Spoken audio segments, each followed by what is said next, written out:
Hello everyone. तो revision में आपका फिर से स्वागत है। तो दोस्तों, आज से हमारी रसायन विज्ञान की जो क्लासेस हैं वो स्टार्ट हो चुकी हैं, जिसके अंतर्गत हम आज पढ़ने वाले हैं पदार्थ की अवस्थाओं के बारे में। तो दोस्तों, ये जो सीरीज़ है ये ऑल ओवर इंडिया की अगर बात करूं या फिर सीजी स्टेट, आप किसी भी एग्ज़ाम की तैयारी कर रहे हैं तो ये आपके लिए बहुत ही ज़्यादा उपयोगी होगी। यहीं से क्वेश्चन बहुत सारे बनेंगे और मैं गारंटी लेता हूँ कि ये जो सीरीज़ है ये आपके लिए बहुत ही ज़्यादा यूज़फुल और इफ़ेक्टिव रहेगी। तो चलिए दोस्तों, बिना किसी देरी के हम बढ़ते हैं हमारे आज के वीडियो की ओर। और अगर आपने लाइक शेयर सब्सक्राइब नहीं किया है तो अभी जाइए, सबसे पहले लाइक शेयर एंड सब्सक्राइब जरूर कीजिए, तभी आने वाली वीडियोस की नोटिफिकेशन आपको मिल पाएंगी। तो चलिए, बिना किसी देरी के बढ़ते हैं हमारे आज के वीडियो की ओर। हाँ तो दोस्तों, हमारी पहली क्लास होने वाली है पदार्थ की अवस्थाओं के बारे में। ठीक है, तो हमारा पहला टॉपिक है पदार्थ की अवस्थाएं। चलिए आगे देखते हैं इसके बारे में। तो इसे पढ़ने से पहले सबसे पहले ये जान लेते हैं कि आखिर रसायन विज्ञान क्या है। तो रसायन विज्ञान विज्ञान की वह शाखा है जिसमें रासायनिक संरचना अर्थात स्ट्रक्चर, संगठन मतलब कंपोजिशन, और गुणधर्म मतलब प्रॉपर्टीज के बारे में हम अध्ययन करते हैं। तो यह रसायन विज्ञान है। और आधुनिक रसायन विज्ञान का जनक हम पहले से जानते हैं कि एंटोनी लेवोजियर को कहा जाता है। तो अगर बोला जाए कि फादर ऑफ केमिस्ट्री कौन है तो आपको लिखना है एंटोनी लेवोजियर। अब रसायन शब्द की उत्पत्ति के बारे में आते हैं। तो रसायन शब्द की उत्पत्ति मिस्र का एक प्राचीन शब्द है कीमिया। तो कीमिया से रसायन शब्द की उत्पत्ति हुई है और कीमिया का अर्थ होता है काला रंग। ये क्वेश्चन में भी आपको देखने को मिलेगा। चलिए आगे बढ़ते हैं। अब देखते हैं आखिर पदार्थ क्या है। तो ब्रह्मांड में उपस्थित वह सब कुछ जिसमें द्रव्यमान हो और जो स्थान घेरता हो वो क्या है, पदार्थ है। तो दो चीजें आपको याद रखनी है, एक तो जिसमें द्रव्यमान हो और जो कि स्थान घेरता हो वह क्या है, पदार्थ है। अब वस्तु में उपस्थित पदार्थ की मात्रा किसके बराबर होती है, जितना उसका द्रव्यमान होगा। तो पदार्थ की मात्रा हमेशा बराबर होगी जितना उस वस्तु का द्रव्यमान होगा। तो ब्रह्मांड में जिस भी वस्तु या तत्व का द्रव्यमान हो और जो एक निश्चित आकार घेरती हो उसे क्या कहेंगे, हम पदार्थ कहेंगे। जैसे मैं एक कॉपी लेता हूं, ठीक है। अब इसमें आप देख पाएंगे कि इसका एक निश्चित द्रव्यमान होगा, साथ ही साथ इसकी एक निश्चित आकृति है, वर्गाकार। ठीक है, तो ये क्या है, एक बुक पदार्थ है। अब आगे देखते हैं। तो दो चीजें याद रखना, एक होता है द्रव्य, एक होता है द्रव्य, एक होता है द्रव। तो द्रव्य क्या होता है, द्रव्य को ही हम क्या बोलते हैं, पदार्थ बोलते हैं, है ना। पदार्थ ही द्रव्य है। और वहीं द्रव, द्रव मतलब होता है तरल, ये एक अवस्था है, लिक्विड फॉर्म में। ठीक है, तो इन दो चीजों को, दो अंतर को आपको याद रखना है। अब आते हैं पदार्थ आखिर क्या क्या है। तो जल, वायु, सोना, कुर्सी, किताब, इन सभी में आप देखेंगे कि इनका एक निश्चित द्रव्यमान है तथा ये आकार भी रखती है। और वहीं पदार्थ नहीं है तो क्या है, ऊर्जा, प्रकाश, ध्वनि, विचार, भावनाएं, इनमें कोई भी निश्चित द्रव्यमान या आकार नहीं होता। जैसे मैं भावनाओं अर्थात इमोशन की बात करूं तो क्या इसमें आपको लगता है कि इसका कोई द्रव्यमान है या इसका कोई आकार है, ये क्या है, एक मनोस्थिति, इसीलिए ये पदार्थ नहीं है। अब आते हैं परिभाषा। कोई भी वस्तु जो स्थान घेरती है तथा जिसका द्रव्यमान होता है और साथ ही साथ जिसे हम अपनी पांचों इंद्रियों से अनुभव कर सकें, मतलब आंख, नाक, मुंह, कान और त्वचा से जिसका हम अनुभव कर पाए, वो क्या है, पदार्थ है। अब आगे आते हैं पदार्थों का वर्गीकरण। तो पदार्थ को मुख्यतः दो भागों में बांटा जाता है, एक होता है भौतिक वर्गीकरण, दूसरा होता है रासायनिक वर्गीकरण। भौतिक वर्गीकरण के आधार पर तीन प्रकार के, एक होगा ठोस, दूसरा द्रव, तीसरा होगा गैस। अब रासायनिक वर्गीकरण के आधार पर हम इसे दो भागों में बांटेंगे, पहला होगा शुद्ध पदार्थ, दूसरा होगा मिश्रण। अब इस शुद्ध पदार्थ को भी हम दो भागों में बांटेंगे, एक होगा तत्व, एक होगा यौगिक। अब इस तत्व को भी हम तीन भागों में बांटेंगे, एक होगा धातु, फिर अधातु, फिर उपधातु, और फिर होता है यौगिक, है ना। इसमें कार्बनिक और अकार्बनिक। तो इस चार्ट में ही आप समझ पाएंगे कि हमें क्या क्या चीजें पढ़नी है। इन एक एक टॉपिक को मैं कवर कराने वाला हूं और यहां से जितने भी क्वेश्चन बनते हैं या बने हुए हैं मैं आपको यहां पर जरूर समझाऊंगा। तो इस क्लास की सीरीज को आपको अच्छे से पढ़ना है, अच्छे से बैठ के देखना है।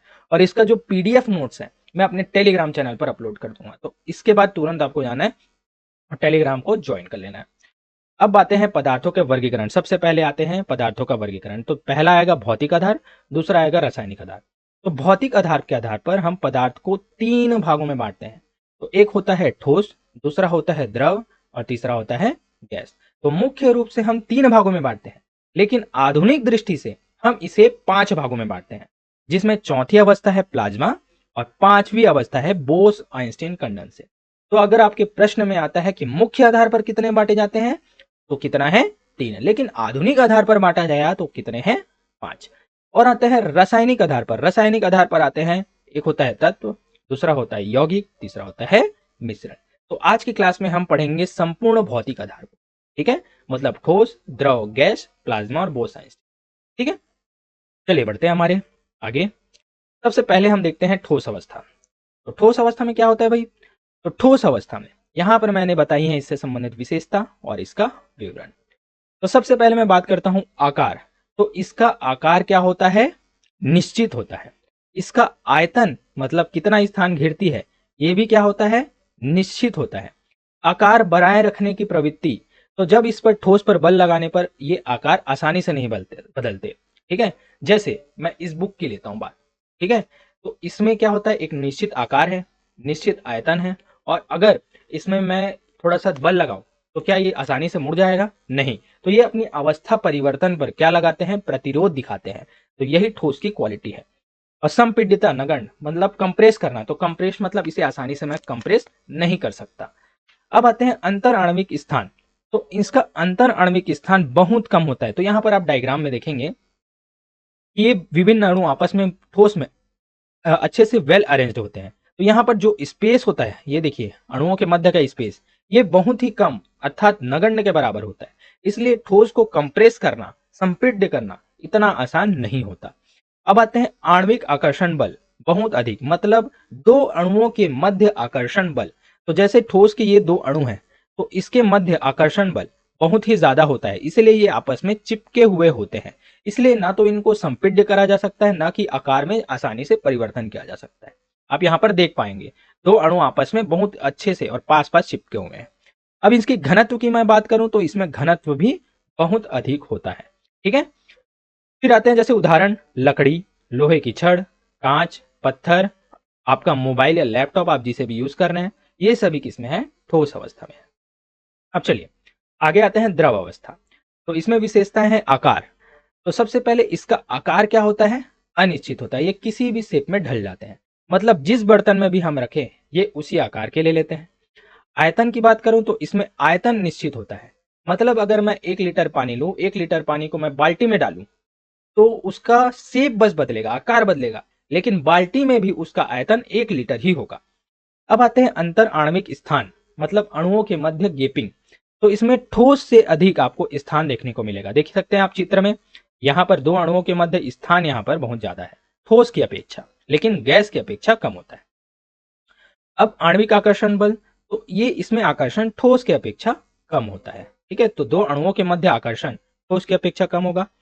घनत्व की मैं बात करूं तो इसमें घनत्व ठोस से कम होता है, लेकिन गैस से ज्यादा होता है, ठीक है। अब याद रखने योग्य बातें, तो जैसे पानी को मैं बाल्टी में डालता हूं तो एक आकार लिया, वहीं फिर उसी पानी को मैं बोतल में डाला तो दूसरा आकार लिया, मतलब उसका आकार तो परिवर्तन हुआ, लेकिन पहले जितनी मात्रा थी उतनी ही मात्रा वर्तमान में भी होगी, उसकी मात्रा में कोई परिवर्तन नहीं हुआ। ये होगी द्रव अवस्था। जैसे उदाहरण लेता हूं जल, दूध, तेल, नींबू का रस आदि द्रव अवस्था में। अब आते हैं गैस अवस्था। तो इसमें आकार की मैं बात करूं तो आकार अनिश्चित होगा, आयतन भी क्या होगा? अनिश्चित होगा।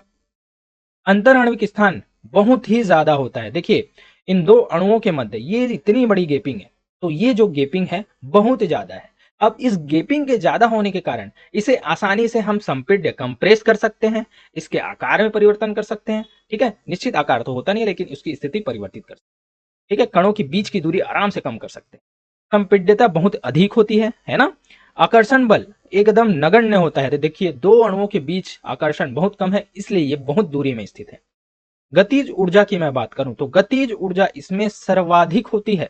आराम से ये लोग गति करते रहते हैं। अब गति की मैं बात करूं तो इसमें तीव्र और अनियमित गति, मतलब जिग जैग मोशन में ये गति करते हैं। जिग जैग मोशन के बारे में भी मैं आगे की क्लास में आपको पढ़ाऊंगा, फिर आते हैं जैसे उदाहरण ऑक्सीजन, कार्बन डाइऑक्साइड, हवा, हाइड्रोजन, अमोनिया। ठीक है, ये सभी गैसीय उदाहरण हैं। अब आते हैं पदार्थ की अवस्थाओं में परिवर्तन। तो विभिन्न जैसे ठोस, द्रव, गैस, इसमें अब अवस्थाओं में परिवर्तन के बारे में हम बात करने वाले हैं। तो पहला देखते हैं ठोस का द्रव में पिघलना। तो जैसे दूसरा पेन लेता हूं मैं। तो जैसे पिघलना, तो जैसे बर्फ को हम गर्म किए तो क्या बन गया? द्रव। तो ये किस परिवर्तन के आधार पर आएगा? ठोस का द्रव में बदलना। द्रव का गैस में बदलना, तो ये होगा वाष्पीकरण। अब जो द्रव है उसको मैं गर्म करूं तो ये क्या बन गया? वाष्प बन गया। ये द्रव का गैस में होगा। गैस का द्रव में, तो ये आ गया संघनन। तो गैस को हम द्रव में संघनन करके क्या है? द्रव में चेंज किए, तो ये हो गया गैस का द्रव में। और द्रव का ठोस में मतलब जमना। अगर हम द्रव को क्या है? जमा दे तो बर्फ बन जाएगा, तो ये क्या है? जमना। इस प्रकार से 4 अवस्थाओं को हम पढ़ने वाले हैं। तो इसमें देखते हैं जैसे बर्फ को हम गर्म किए तो क्या बन गया? जल। तो ठोस से क्या हो गया? द्रव में। वहीं जल को हम गर्म किए तो क्या बन गया? वाष्प। तो ये द्रव से किस में परिवर्तन है? गैस में। वहीं वाष्प को हम ठंडा कर दिए तो क्या बन गया? जल। तो क्या हो जाएगा? गैस का द्रव में। अब जल को हम फिर से ठंडा कर दिए और तो क्या बन गया? बर्फ। तो ये क्या हो गया? द्रव का ठोस में परिवर्तन। तो इन सारे परिवर्तन को आप देख पाएंगे। अब आगे आते हैं, तीनों अवस्थाओं की हम तुलना करते हैं एक एक करके। तो आपको यहां से बहुत ही अच्छे से रिवीजन मिल जाएगा कि आखिर हमने पढ़ा क्या है। तो चलिए गुण यहां पर देखते हैं, और ठोस, द्रव और गैस। तो सबसे पहले अगर मैं आकार की बात करूं तो ठोस में आकार निश्चित होता है, द्रव में आकार अनिश्चित होता है, और गैस में भी अनिश्चित ही आपको आकार देखने को मिलेगा। आयतन की मैं बात करूं तो आयतन ठोस में निश्चित होता है, द्रव में भी आयतन निश्चित होता है, लेकिन गैस में आयतन अनिश्चित होता है। घनत्व देखते हैं तो घनत्व सबसे अधिक किसमें होगा? ठोस में होगा। फिर ठोस की अपेक्षा क्रम किसमें होगा? मध्यम के रूप में द्रव में होगा। और सबसे कम घनत्व किसका होता है? गैस का होता है। तो आप अंतर आणविक आकर्षण के आधार पर इन चीजों को समझ सकते हैं। अगर आकर्षण बहुत ज्यादा है तो उनमें घनत्व क्या होगा? बहुत ज्यादा। आकर्षण कम है तो घनत्व क्या होगा? कम। एक दूसरे से जुड़े हुए हैं। ठीक है। अब आकर्षण बल की मैं बात करूं तो आकर्षण बल इसमें बहुत अधिक होता है ठोस में, द्रव में मध्यम होता है, और गैस में नगण्य होता है। अंतराण्विक स्थान की मैं बात करूं तो ये होता है ठोस में न्यूनतम, द्रव में होगा मध्यम, और गैस में होगा सर्वाधिक। विसरण, डिफ्यूजन। विसरण का मतलब होता है आपका अवस्था में परिवर्तन का दर। जैसे मैं बोलूं परफ्यूम छोड़ा, अगर मैं परफ्यूम स्प्रे किया तो गैस है, बहुत आसानी से फैल जाएगी, मतलब पूरे कमरे में कितनी जल्दी से वो फैलती है, वही विसरण है। जैसे मैं आपने कपड़ा धोता है, उजाला देखा है, उजाला की 2 बूंद अगर मैं डालता हूं पानी में तो बहुत ही जल्दी क्या हो जाती है? पूरे पानी में फैल जाती है। तो ये विसरण का उदाहरण है। तो देखिए, तो विसरण जाहिर सी बात है ठोस में बहुत ही धीमा होगा, द्रव में मध्यम होगा, लेकिन सर्वाधिक किसमें होगा? गैस में आपको विसरण देखने को मिलेगा। अब गतिज ऊर्जा की मैं बात करूं तो गतिज ऊर्जा न्यूनतम ठोस में होगी, मध्यम होगी द्रव में, और सर्वाधिक गतिज ऊर्जा गैस की आपको देखने को मिलेगी। अब चलिए चौथा आते हैं हम, प्लाज्मा अवस्था, जो कि आधुनिक आधार पर इसका विभाजन किया गया है। तो इसमें क्या होता है? कोई भी निश्चित आकार या आयतन इसमें भी नहीं होता, और ये गैस की आयनिक अवस्था है। ठीक है, गैस की आयनिक अवस्था ही क्या है? प्लाज्मा। मतलब गैस अगर पॉजिटिव धन आयन और ऋण आयन में विभक्त होते हैं तो यही अवस्था है प्लाज्मा। ये अवस्था होती है अत्यधिक गर्म अवस्था। ठीक है, मतलब मैं अगर द्रव, ठोस, गैस को बहुत ही ज्यादा मात्रा में हाई टेम्परेचर में गर्म कर दूं तो यही अवस्था क्या है? प्लाज्मा अवस्था। जैसे एग्जांपल देखूं मैं, ज्वालामुखी का लावा या नियॉन लाइट्स, तो यहां पर इस लावा को आप देख पाएंगे। ठीक है, तो यही क्या है? प्लाज्मा अवस्था, जो कि पदार्थ की चौथी अवस्था है। तो धन आयन और ऋण आयन के आधार पर आप इसको विभाजित कर सकते हैं, ये आयनित अवस्था है। ठीक है। अब आते हैं बोस आइंस्टीन कंडेंसेशन, जो कि पदार्थ की 5वीं अवस्था है। इसे भारतीय वैज्ञानिक सत्येंद्र नाथ बोस ने किया था, लेकिन कुछ कमियों के कारण या इसे नेग्लेक्ट करने के कारण ये अस्तित्व में नहीं आ पाए थे। तो इन्होंने क्या किया? बोस आइंस्टीन को अपनी थ्योरी यहां पर दिखाई, वो बहुत ही ज्यादा इंप्रेस हुए, तो उन्होंने इसे आगे बढ़ाया। इसलिए दोनों के मिले जुले नाम को हम क्या बोलते हैं? बोस आइंस्टीन कंडेंसेट कहते हैं। तो इन्होंने खोज की थी 1920 में। इसमें क्या होता है? गैस को परम शून्य ताप पर, है ना, मतलब -273.15 डिग्री सेल्सियस में हम अगर ठंडा करते हैं, ठीक है, तो इस अवस्था में परमाणु की गति लगभग समाप्त हो जाती है। तो जब इसे हम -273.15 डिग्री में कम करते हैं, मतलब ठंडा करते हैं, तो ये कौन सी अवस्था होगी? Bose Einstein condensate. चलिए मैं पांचों अवस्थाओं को अच्छे से समझाता हूँ। जैसे ये मानते हैं हम बोस आइंस्टीन कंडेंसेट है, ये आ गई हमारी ठोस अवस्था। फिर आते हैं द्रव अवस्था, फिर आते हैं गैस अवस्था, फिर आते हैं प्लाज्मा। तो देखिए, अगर मैं ठोस को बहुत ही ज्यादा गर्म कर दूं तो वो द्रव बनेगा, और उसके बाद और गर्म करूं तो गैस बनेगा, और ज्यादा, सबसे ज्यादा गर्म करूं तो ये क्या बन जाएगा? प्लाज्मा बन जाएगा। और वहीं मैं ठोस को बहुत अत्यधिक ताप में अगर मैं इसे उल्टा ले जाऊं, है ना, जैसे प्लाज्मा को मैं ठंडा करूं, सॉरी, गैस को मैं ठंडा करूं द्रव, द्रव को मैं ठंडा करूं ठोस में, और इसे और अत्यधिक ताप पर ठंडा करूं, ठीक है, तो ये क्या हो जाएगा? बोस आइंस्टीन कंडेंसेट कहलाएगा। ठीक है, तो अगर अत्यधिक ठंडा करें तो बीईसी बोस आइंस्टीन कंडेंसेट होगा, और अत्यधिक गर्म करें तो ये धारण करेगी प्लाज्मा अवस्था। ठीक है, अब आगे आते हैं भौतिक और रासायनिक परिवर्तन को हम देखते हैं। तो सबसे पहले होता है भौतिक परिवर्तन। तो ये क्या होता है? अस्थायी, और इसे पूर्व अवस्था में लौट सकते हैं। तो भौतिक और रासायनिक को हम कैसे बांटेंगे? जब पदार्थ अपनी पूर्व अवस्था में लौटने की क्षमता रखता है तो यही क्या है? भौतिक परिवर्तन। वहीं अगर वह पूर्व अवस्था में लौट नहीं पाता तो यह क्या है? रासायनिक परिवर्तन। तो भौतिक परिवर्तन होता है अस्थायी, और वहीं रासायनिक परिवर्तन होता है स्थायी। अब भौतिक परिवर्तन में कोई नया पदार्थ नहीं बनता, वही रहता है, और रासायनिक परिवर्तन में नया पदार्थ बनता है। तो चलिए इसके एग्जाम्पल के थ्रू आप अच्छे से और आराम से समझ पाएंगे। सबसे पहले हम देखते हैं भौतिक परिवर्तन के उदाहरण। तो जैसे मोमबत्ती का पिघलना, ये क्या है? भौतिक परिवर्तन है। लेकिन अगर मैं मोमबत्ती को जला दूं तो ये क्या है? रासायनिक परिवर्तन। मतलब अगर मोमबत्ती पिघल जाती है तो पिघले हुए नीचे के भाग में मोमबत्ती का हिस्सा बचे रहता है, तो उसे फिर से हम आकार देकर मोमबत्ती बना सकते हैं। तो उसकी सिर्फ अवस्था में परिवर्तन हुआ है, मतलब उसके सिर्फ भौतिक परिवर्तन हुए हैं। और अगर मैं उसे जला दूं तो क्या उसे मैं वापस मोमबत्ती बना सकता हूं? तो नहीं। तो ये है रासायनिक परिवर्तन का उदाहरण। तो भौतिक परिवर्तन में हम देखते हैं जैसे बर्फ का बनना, पानी का वाष्प बनना, दूध का गर्म होना, दूध गर्म हो गया, उसके बाद फिर से ठंडा करे तो फिर से अपनी अवस्था में आ गया, रेत का पानी में घुलना, कागज का फटना, ये सभी भौतिक परिवर्तन के उदाहरण हैं।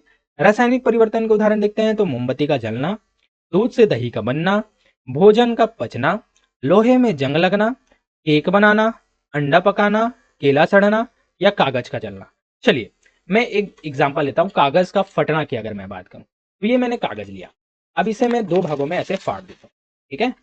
तो देखिए ये भी कागज है, ये भी कागज है, सिर्फ इसकी भौतिक परिवर्तन हुए। लेकिन अब इस कागज को मैं अगर जला दूं तो फिर से आपको क्या ये कागज मिल पाएगा? तो नहीं।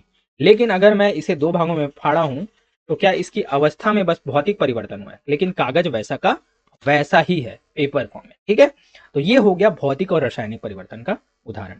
अब आते हैं वन लाइनर क्विक रिवीजन। तो पदार्थ की कितनी अवस्था होती है भाई, बताओ? तो ये होगी 5। तो नया पेन लेता हूं मैं। तो पदार्थ की अवस्था होगी 5। विसरण डिफ्यूजन सबसे तीव्र किस में होता है? तो मैंने बताया था गैस में। यदि अमोनिया गैस है तो कपूर क्या है? तो कपूर होगी ठोस अवस्था। आधुनिक रसायन विज्ञान का जनक कौन है? तो एंटोनियो लेवोजियर, जिसे फादर और केमिस्ट्री कहा जाता है। निश्चित आकार और आयतन किसका होता है? तो आप बता सकते हैं, ठोस का। पदार्थ की चौथी अवस्था क्या है? प्लाज्मा। और पांचवी अवस्था क्या है? Bose Einstein condensate. क्या गैस का आयतन और आकार निश्चित होता है? तो नहीं, गैस का आयतन और आकार अनिश्चित होता है। आकार निश्चित नहीं, लेकिन आयतन निश्चित किसका है? तो आकार निश्चित नहीं और आयतन निश्चित होता है द्रव का। जल का जल वाष्प में परिवर्तन किस तरह का है? तो ये भौतिक परिवर्तन का उदाहरण है। अब रासायनिक परिवर्तन नहीं है तो क्या है? जल से वाष्प का बनना। ठीक है, ये रासायनिक नहीं, भौतिक परिवर्तन है। अब आते हैं क्वेश्चन, प्रीवियस ईयर क्वेश्चन, जो कि प्रीवियस ईयर एग्जाम से पूछे गए हैं, तो आपको इसको सॉल्व करना है। तो चलिए, रसायन विज्ञान का जनक किसे कहा जाता है? तो चलिए इसका उत्तर आप कमेंट बॉक्स पे लिखिए। दूसरा है केमिस्ट्री शब्द की उत्पत्ति किसमें होती है? तो केमिस्ट्री शब्द की उत्पत्ति हुई है मिस्र से। तो मिस्र के कीमिया से, जिसका अर्थ है काला रंग, वहीं से केमिस्ट्री शब्द की उत्पत्ति हुई है। देखिए कीमिया शब्द का शाब्दिक अर्थ क्या होता है, इसे चलिए भाई कमेंट बॉक्स पे बताइए, आप कमेंट कीजिए। चौथा, इनमें से कौन सा पदार्थ नहीं है? तो बताइए। ऑप्शन ए जल, बी वायु, सी विचार, या डी पत्थर। तो आपका उत्तर हो जाएगा ऑप्शन नंबर सी, विचार। इसमें से जो विचार है ये क्या है, इसका ना तो कोई आकार है ना ही द्रव्यमान, तो ये क्या है, पदार्थ नहीं है। क्वेश्चन नंबर 5, पदार्थ को किन भागों में वर्गीकृत किया गया है? रासायनिक आधार पर। देखिए भौतिक और रासायनिक आधार पर, तो रासायनिक आधार पर किसमें बांटा गया है, तो रासायनिक आधार पर इसे तत्व, यौगिक और मिश्रण के आधार पर बांटा गया है। अब आगे आते हैं, और भौतिक आधार पर क्या होगा, ठोस, द्रव और गैस। ठीक है, तो किस अवस्था का न तो आकार निश्चित होता है और न ही आयतन? तो बताइए भाई, इसका आंसर आप देंगे, कमेंट बॉक्स पे तुरंत बताइएगा। पदार्थ की पांचवी अवस्था कौन सी है भाई? तो पदार्थ की पांचवी अवस्था कौन सी है? तो option number B, Bose Einstein condensate. चौथी अवस्था है प्लाज्मा। ठीक है, अब आते हैं गैसों में कणों के बीच आकर्षण क्या होता है? तो गैस है तो उनके आकर्षण क्या होगा, उनके मध्य आकर्षण। तो इसमें होगा अधिक, समान, मध्यम या नगण्य। तो आपका आंसर हो जाएगा ऑप्शन नंबर डी, नगण्य। इसलिए उसके कण दूर दूर होते हैं और उसे आसानी से कंप्रेस किया जा सकता है। अब आते हैं 9वां, द्रव का आकार खाली स्थान होता है लेकिन आयतन खाली स्थान होता है। तो द्रव का आकार क्या होता है, अनिश्चित, लेकिन आयतन क्या होता है, निश्चित। अब आते हैं क्वेश्चन नंबर 10, जल का वाष्प में परिवर्तन किस प्रकार का परिवर्तन है? बताइए भाई, जल का वाष्प में परिवर्तन, रासायनिक, भौतिक, अपघटन और संयोजन। तो जल का वाष्प में परिवर्तन हो जाएगा आपका भौतिक परिवर्तन। वाष्प को हम फिर से जल बना सकते हैं। ठीक है, तो क्या हो जाएगा, ये भौतिक परिवर्तन। अब कौन सा उदाहरण भौतिक परिवर्तन का है?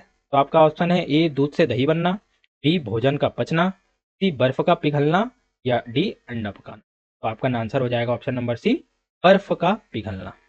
अब आता है क्वेश्चन नंबर 12, सबसे अधिक घनत्व किस अवस्था में होता है? तो सबसे अधिक घनत्व जिसमें आकर्षण बहुत ज्यादा, जिनमें अणुओं के मध्य आकर्षण बहुत ज्यादा होगा, उसका घनत्व भी ज्यादा होगा। तो किसमें होगा भाई? आपका ऑप्शन हो जाएगा ऑप्शन नंबर सी, ठोस। अब आगे का आंसर आप देने वाले हैं, इसे कमेंट बॉक्स पर आपको देना होगा, तभी आप परख पाएंगे कि आपकी तैयारी कितनी हुई है। तो चलिए, निम्न में से कौन सा रासायनिक परिवर्तन नहीं है? तो ऑप्शन ए, मोमबत्ती का जलना, बी, दूध से दही का बनना, सी, कागज का जलना, या डी, जलवाष्प का बनना। फिर देखते हैं क्वेश्चन नंबर 14, ठोस अवस्था की सबसे प्रमुख विशेषता क्या है? ए, केवल आयतन निश्चित, बी, केवल आकार स्थायी, सी, आयतन और आकार दोनों निश्चित, या डी, संपीड़न संभव। क्वेश्चन नंबर 15 है, गैसों की गतिज ऊर्जा किसकी तुलना में अधिक होती है? तो आपका ऑप्शन है ए, ठोस से कम, बी, ठोस से अधिक, सी, द्रव से कम, या डी, समान। अब आते हैं क्वेश्चन नंबर 16, तत्व, यौगिक और मिश्रण का वर्गीकरण किस आधार पर होता है? तो आपका आंसर है, ऑप्शन है भौतिक आधार पर, बी, रासायनिक आधार पर, सी, तापीय आधार पर, या डी, आयतन आधार पर। क्वेश्चन नंबर 17 है, प्लाज्मा अवस्था में कौन से कण बराबर होते हैं? तो प्लाज्मा अवस्था में कौन से कण? तो ऑप्शन है ए, प्रोटॉन न्यूट्रॉन, बी, धनावेशित आयन और इलेक्ट्रॉन, सी, इलेक्ट्रॉन और न्यूट्रॉन, या डी, तटस्थ परमाणु। तो चलिए भाई, आपको इसका आंसर देना है, इसकी पीडीएफ मैं आपको टेलीग्राम चैनल में प्रोवाइड कर दूंगा। ठीक है, अगर फिर भी नहीं मिलता तो नीचे में ये आंसर है, इसको आप स्क्रीनशॉट ले लीजिए। ठीक है, तो दोस्तों मैंने कोशिश की है कि आपको अच्छे से अच्छे इन सभी चीज़ों के बारे में समझाऊं। इसी प्रकार से सारी की सारी टॉपिक्स आपको मिलने वाली है, और यदि आप किसी भी एग्जाम की तैयारी कर रहे हैं, चाहे वो स्टेट लेवल का हो चाहे सेंट्रल लेवल का हो, तो इसमें आपकी सारी की सारी चीज़ें कवर होंगी, और जिसमें न्यूमेरिकल क्वेश्चन आएंगे चाहे जितने भी टफ हो, वहां पर भी इन चीज़ों को मैं कराने वाला हूँ। तो इसकी पीडीएफ आपको टेलीग्राम चैनल पर मिल जाएगी, वहां पर आप जाकर इसे एनालिसिस कर पाएंगे। तो दोस्तों आज की मेरी वीडियो कैसी लगी? अगर अच्छी लगी तो यार कमेंट करके बताइए कि मेरी वीडियो आपको अच्छी लगी, और लाइक तो ज़्यादा से ज़्यादा ठोकिए, तभी मुझे क्या है, मोटिवेशन मिलेगा और मैं आगे की क्लास कंटिन्यू रखूंगा।